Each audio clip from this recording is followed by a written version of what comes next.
Hello everyone and welcome to an all-new Geek World Order video. Randy here, and today we're looking at another figure from Super7, the Reaction Plus series, 3 3/4 inch style G.I. Joe figures, and they delivered with this one. So they gave us a character that did not have a figure in the original line. They gave us Big Lob, who was introduced in the 1987 G.I. Joe the movie. Of course, Big Lob was one of the new recruits for the film, but never got an action figure. Until years later, it was a collector's club figure. So he never got a mainline. Big Lob and Pythona never got mainline releases. They got collector's club releases, and they are both getting classified figures. So at least with some of the more modern representation of G.I. Joe, Big Lob will get his day. So let's take a look. He is, of course, in the movie, his character was kind of he made his one-liners in sports commentaries. And Big Lob makes his move. He cuts cross-court, sidesteps the opposition. He talked a lot of sports commentary. That was his gimmick. But let's take a look at the figure. It does have pretty much your standard articulation of a G.I. Joe figure. You can bend him at the waist because he's got the O-ring.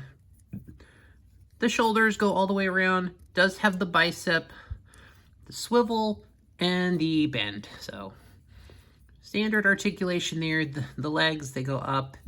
You can have him do like a high knee, but I know these figures never balance well, so I don't think we're gonna get him to do it. I don't think we're gonna get him to do a super kick.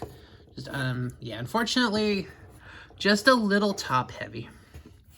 So he is presented in his G.I. Joe the movie look with his red basketball jersey, and he also has the number 14, just like Bazooka had. He does have this belt.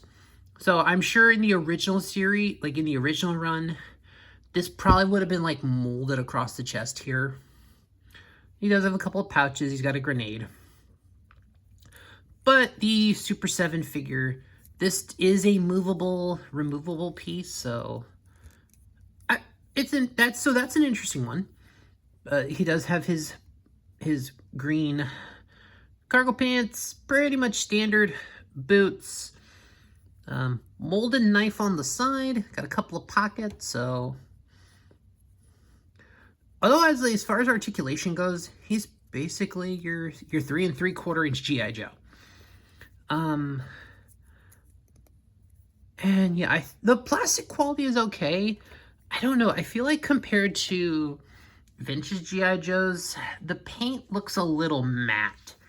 Doesn't feel as shiny as the old school G.I. Joes, but it's still a good figure. It could just be the plastic they have to use for modern figures. So he does have the standard aesthetics of an old school figure. He's got the bolts that are not painted to match skin tone. Although I'm surprised that G.I. Joe never did that. I don't know if it was just an issue, if the paint caused issue with the pins themselves. So that would definitely be an interesting question to ask. So he does have his bandolier. And then as far as accessory-wise, he doesn't have a lot. He has a gun. And now it is the XMLR, the standard rifle that is used in G.I. Joe by G.I. Joe. So having this rifle in that scale is, I will say, that is pretty nice. And it just goes right in the hand. So overall, no difficulty. I mean, you're not going to get a lot out of it. I think that's... Yeah, you can kind of get the sort of how you get the running gun is just kind of put the hand under it. But overall, it's not bad. I know Big Lob didn't really have a lot.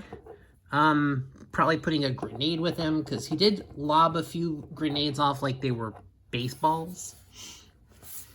But overall, it's not bad. And the figure does have... This is a new figure with a fresh O-ring, so kind of just getting it bent. But overall, Big Lob, there he is. But he was seen using the rifle in the movie, so it's a good accessory to give him. But overall, he has the standard appearance, articulation, everything of a 3 3/4 inch Joe. And it's nice to have him to display alongside the other Joes. I might do a rawhide shelf because I think we have a representation of them all now. Or I think I actually own all of the rawhides in one form or another now also, so that helps me. But overall, I do like this figure, and I do like that they're giving us figures that we never got in the main line or end up being Collectors Club only figures.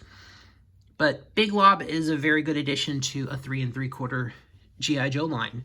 So I am happy to have this figure. I enjoy it. Looks really great. But I think that'll do it for this review, guys. Thanks for watching. Please like, share, comment, subscribe. All those things that help the algorithm. And I'll see you on the next one.